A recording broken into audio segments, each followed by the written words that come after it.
Jadi melaporkan atau membuat laporan ini pada tanggal 30 April 2024 dan langsung terbit hari itu juga ya surat perintah penyelidikan pada tanggal yang sama. Ini luar biasa. Ya, kalau ini dilakukan untuk semua masyarakat, masyarakat tentu akan sangat senang karena laporan bisa cepat dan kemudian tegas, presisi langsung. Hari itu juga lapor ke SPKT, hari itu juga langsung buat BAP, hari itu juga kemudian terbit surat perintah penyelidikan dan bahkan undangan. Ya, jadi saya harapkan sikap itu juga ada pada semua pelaporan yang ada. Jadi jangan. Laporan Jokowi pecahkan rekor tercepat diproses, surat perintah penyelidikan terbit di hari yang sama. Pakar telematika, Rai Suryo menyinggung sikap kepolisian yang begitu cepat memproses laporan dari Joko Widodo alias Jokowi.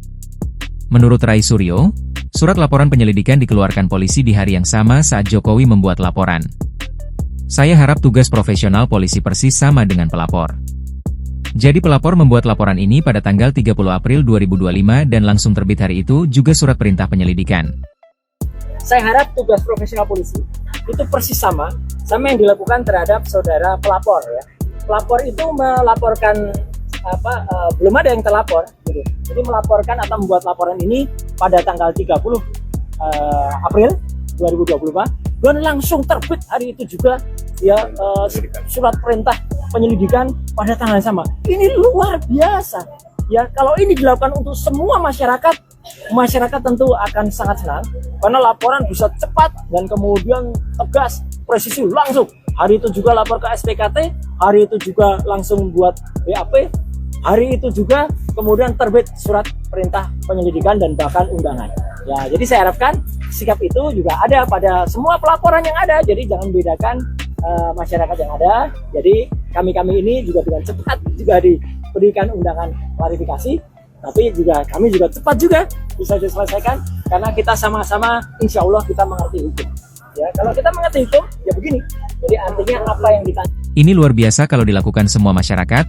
Masyarakat tentu akan senang karena laporan cepat diproses. Katanya usai menjalani pemeriksaan di Polda Metro Jaya terkait kasus dugaan ijazah palsu Presiden RI ke-7, Joko Widodo, Kamis, 15 Mei 2025. Jadi saya harap sikap itu ada pada semua laporan, jangan dibedakan, imbuhnya. Sementara itu, dalam video lainnya, seorang rekan Rai Suryo menyebut bahwa ini laporan paling cepat diproses di dunia manapun. Di sisi lain, Roy mempertanyakan dasar hukum terkait penggunaan Undang-Undang Informasi dan Transaksi Elektronik (UU ITE) dalam laporan tersebut. Ia menyoroti tidak adanya barang bukti berupa dokumen elektronik dalam pasal tersebut yang digunakan. Barang elektroniknya tidak ada. Saya tadi tanya, mana dokumen yang dilaporkan? Nggak ada, Pak. Kalau nggak ada, ya gimana? Ini kan Undang-Undang Informasi dan Transaksi Elektronik. Pasal 5 ayat 1-nya mengharuskan adanya dokumen elektronik, ujar Roy di Mapolda Metro Jaya. Roy menambahkan, Pasal 32 dan Pasal 35 UU ITE dirancang untuk menjerat pemalsuan data digital, bukan dugaan tanpa bukti konkret. Ia juga menegaskan pernah terlibat dalam proses perumusan UU ITE dan memahami maksud dari tiap pasalnya. Jangan sembarangan menggunakan pasal untuk mempidanakan orang. UU ITE disusun dengan niat baik agar Indonesia tidak dikucilkan secara internasional, khususnya dalam hal regulasi e-commerce, katanya. Roy tiba di ruang pemeriksaan sekitar pukul 10.05 waktu Indonesia Barat. Ia menuturkan telah menjawab 24 pertanyaan, sebagian besar terkait identitas pribadi dan kegiatan pada 26 Maret 2025, sesuai surat pemanggilan. Alhamdulillah pemeriksaan berjalan lancar.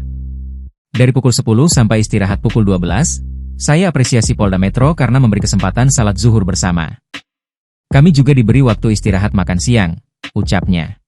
Download Tribun X sekarang, menghadirkan lokal menjadi Indonesia.